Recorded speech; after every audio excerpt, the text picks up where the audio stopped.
திரிபுரவாசினம் கர்ணாமூர்த்திஸ்வரூபம் சர்வரோகதோஷ நிவாரணம் ஸ்ரீ சாயிநாதன் தரிசனம். ஓம் சாய்ராம். என் அன்பு குழந்தையே, பாபா சொல்வதை கேட்டவுடன் உன் மனம் மகிழ்ச்சியால் துள்ளி குதிக்கப் போகிறது. நம்பிக்கையுடன் இதை கேள். இன்று நான் உன்னிடம் முக்கியமான ஒன்றை சொல்ல வந்திருக்கிறேன்.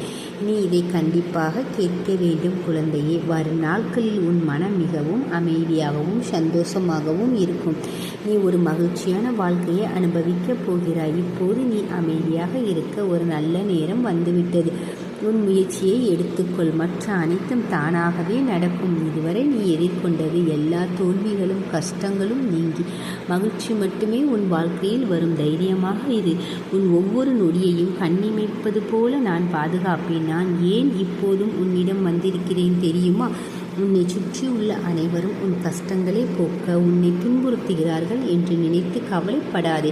உனக்கு தீங்கு செய்ய விரும்புபவர்களிடமிருந்து விலகி இரு. நான் அவர்களை கவனித்துக் கொள்வேன். அத்தகையவர்களின் வார்த்தைகளை புறக்கணித்து முடிந்தவரை உனக்கு உதவி செய்வது பதிலாக ஏதாவது எதிர்பார்க்காதே. ஏன் என்று உனக்கு தெரியுமா? நீங்கள் ஒரு நல்ல செயலை செய்தால் கடவுள் உங்களை 100 மடங்கு சிறப்பாக செய்வார். இப்போது உங்கள் கடின உழைப்பு அனைத்து முடிவுக்கு வந்துவிட்டது. சாய் என்ன சொல்கிறார் என்பதை நீங்கள் புரிந்து கொள்வீர்கள். தேவைப்படுபவர்களுக்கு தொடர்ந்து உதவுங்கள் குழந்தை. ஏழைகளை ஆதரிக்கவும். வாழ்க்கையில் எப்போதும் ஒரு விஷயத்தை நினைவில் கொள்ளுங்கள் குழந்தையே. எந்த உயிரினத்திற்கும் நல்லது செய்பவர்களுக்கும் கடவுள் தங்கம் போன்ற வாழ்க்கையை தருவார். நான் இதை ஏன் உங்களுக்கு சொல்கிறேன் என்று உங்களுக்கு தெரியுமா? நீங்கள் எப்போதும் அமைதியான மற்றும் மகிழ்ச்சியான வாழ்க்கையை விரும்பினீர்கள் இல்லையா? அதனால்தான் நான் உங்களுக்கு இவற்றை சொல்கிறேன். எனவே எந்த வேலையையும் செய்யுங்கள். ஒரு முடிவை எடுப்பதற்கு முன் 10 முறை யோசியுங்கள். இதை செய்வதன் மூலம் உங்கள் வாழ்நாள் முழுவதும் செல்வம் நிறைந்ததாகவும் அமைதி நிறைந்ததாகவும் இருக்குமா என்று யோசியுங்கள். நான் உங்களை தேடி வருவேன். அந்த நாள் வெகு விரைவில் வரும். அந்த செய்தி உங்களுக்கு மிகுந்த மகிழ்ச்சியை தரும். இப்போது நீங்கள் உங்கள் மனதில் என்ன யோசித்துக் கொண்டிருக்கிறீர்கள்? பாபா எனக்கு ஏன் இவ்வளவு பிரச்சனையை கொடுத்தார்? இந்த எண்ணம் உங்கள் மனதில் ஓடுகிறது. ஆனால் குழந்தையே, நடக்கும் அனைத்தும் உங்கள் நன்மைக்காகவே என்பதை அறிந்து கொள்ளுங்கள். உண்மை அறியும் நேரம் மிக விரைவில் வரும். நீங்கள் என்னிடம் செய்த சில பிரார்த்தனைகளை நான் நிறைவேற்றவில்லை என்று நீங்கள் கொஞ்சம் கவலைப்படுகிறீர்கள்.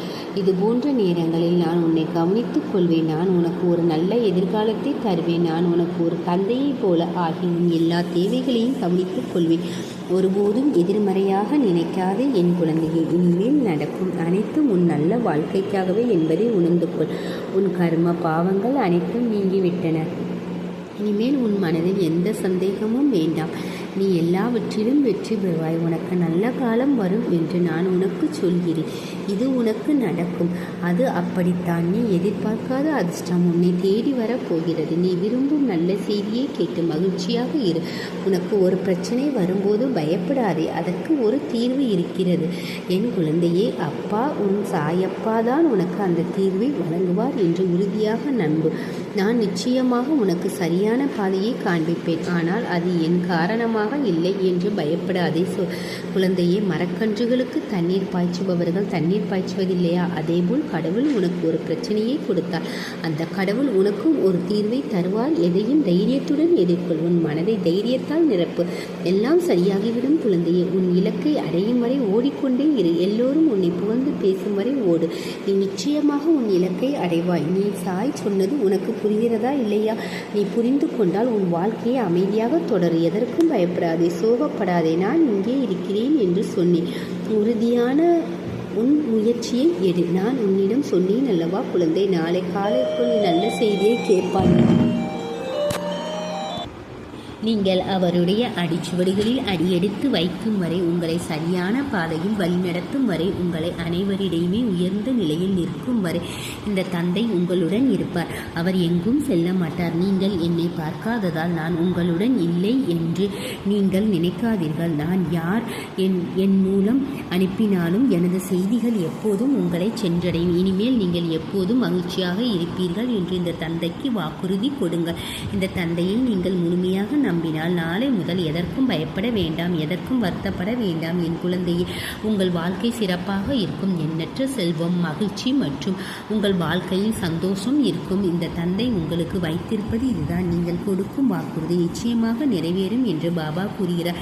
இன்று பாபா தனது குழந்தைகளுக்கு இந்த செய்தியை இப்படித்தான்